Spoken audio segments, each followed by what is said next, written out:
قلبي مشاعر أخفيها قد أشرقت الشمس عليها عن خطط لم أعبأ فيها ستكون بأيامي فرقا فحياتي قبل الحلقات تيه بضياع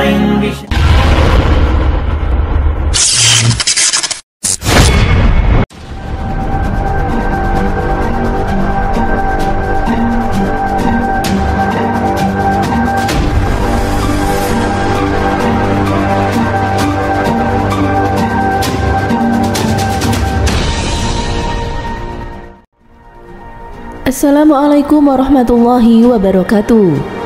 Apa kabar sahabat Amirul Mukminin? Semoga semua dalam lindungan Allah Subhanahu wa taala. Beberapa sarjana Kristen Barat mencoba mengkritisi kisah Nabi Yunus alaihissalam dari sudut pandang saintifik.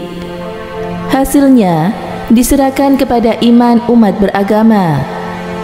Kisah tentang Nabi Yunus alaihissalam ditelan ikan terdapat di dalam Al-Quran dan hadis Nabi SAW serta dalam Alkitab.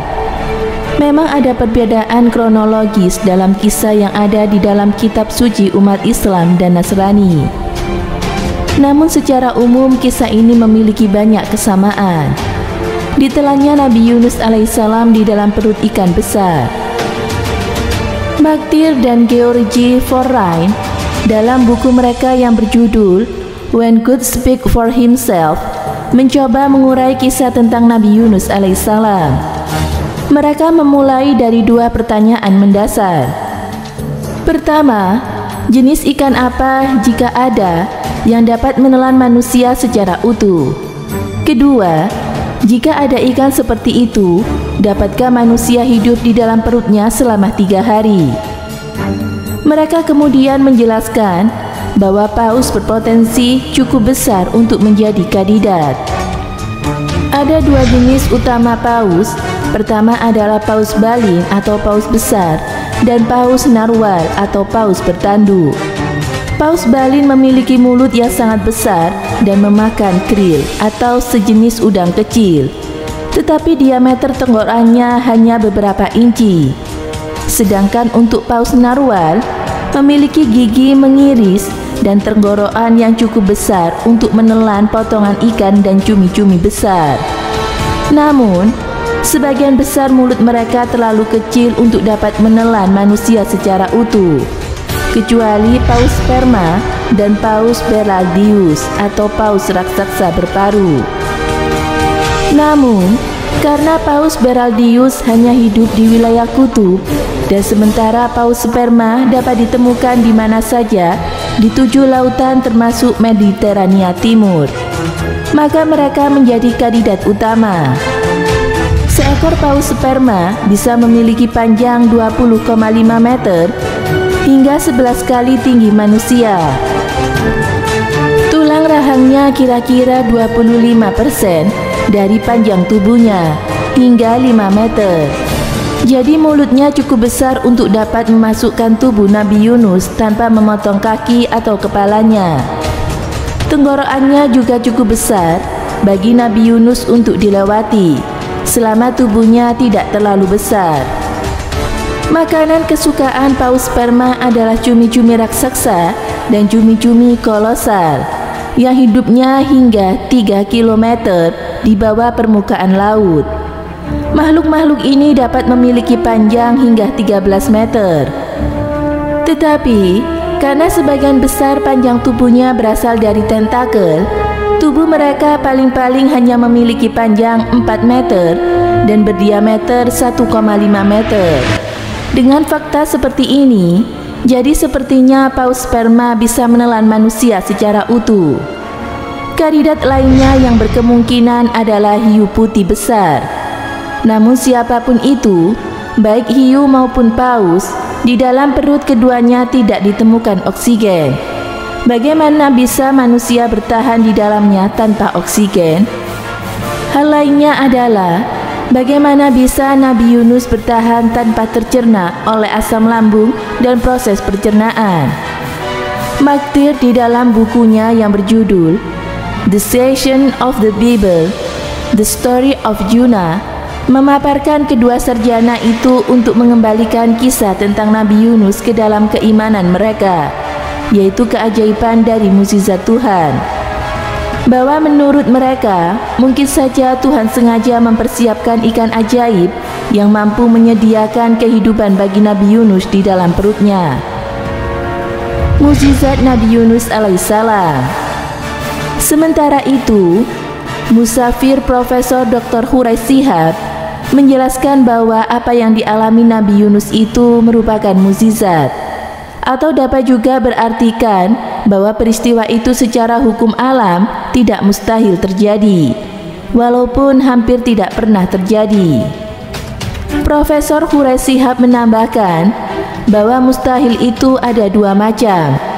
Ada mustahil menurut akal, seperti jika Anda berkata anak lahir sebelum bapaknya, atau 2 tambah 2 sama dengan 7. Dan ada juga yang mustahil menurut kebiasaan, seperti peristiwa yang dialami oleh Nabi Yunus alaihissalam ini. Menurut tim penyusut Tafsir Al-Mutakab, ada 2 kemungkinan mengapa peristiwa itu dapat terjadi.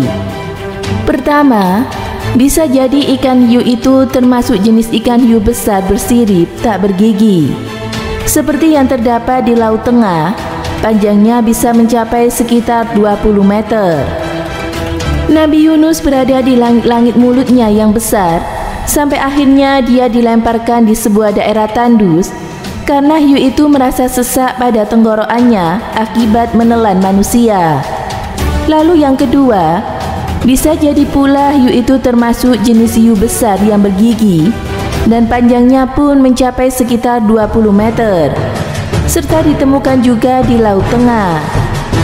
Ia memangsa hewan-hewan besar yang panjangnya mencapai 3 meter. Semoga bermanfaat. Wallahu a'lam bishawab.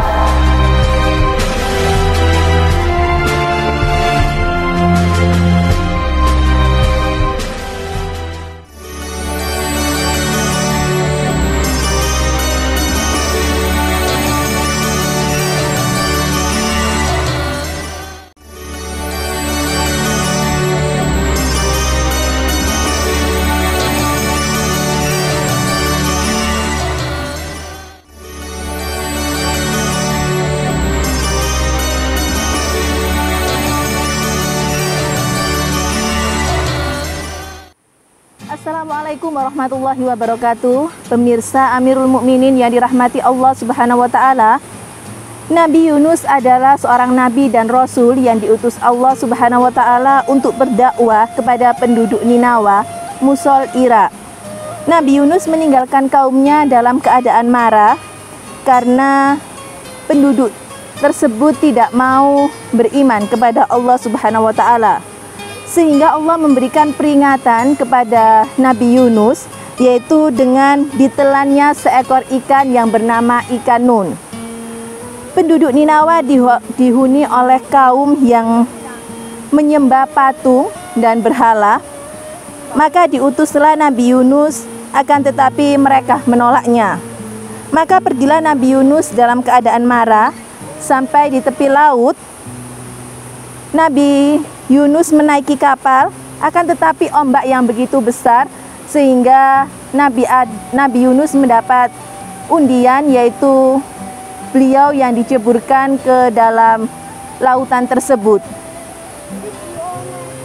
Pada saat itu Allah menurunkan ikan untuk mengilhami agar menelan Nabi Yunus tanpa harus merobek kulit dan mematahkan tulangnya. Setelah di dalam perut ikan tersebut, akhirnya Nabi Yunus berdoa dan memohon ampunan kepada Allah, bertasbih dan banyak sekali memohon ampun kepada Allah Subhanahu wa taala. Hingga akhirnya Nabi Yunus dikeluarkan dari perut ikan tersebut, yaitu di daratan. Setelah sadar dan pulih, akhirnya Nabi Yunus kembali lagi ke penduduknya tersebut, dan di tempat itu jumlah kaum yang beriman yaitu kurang lebih dari 100.000 kaum. Semoga bermanfaat. Wassalamualaikum warahmatullahi wabarakatuh.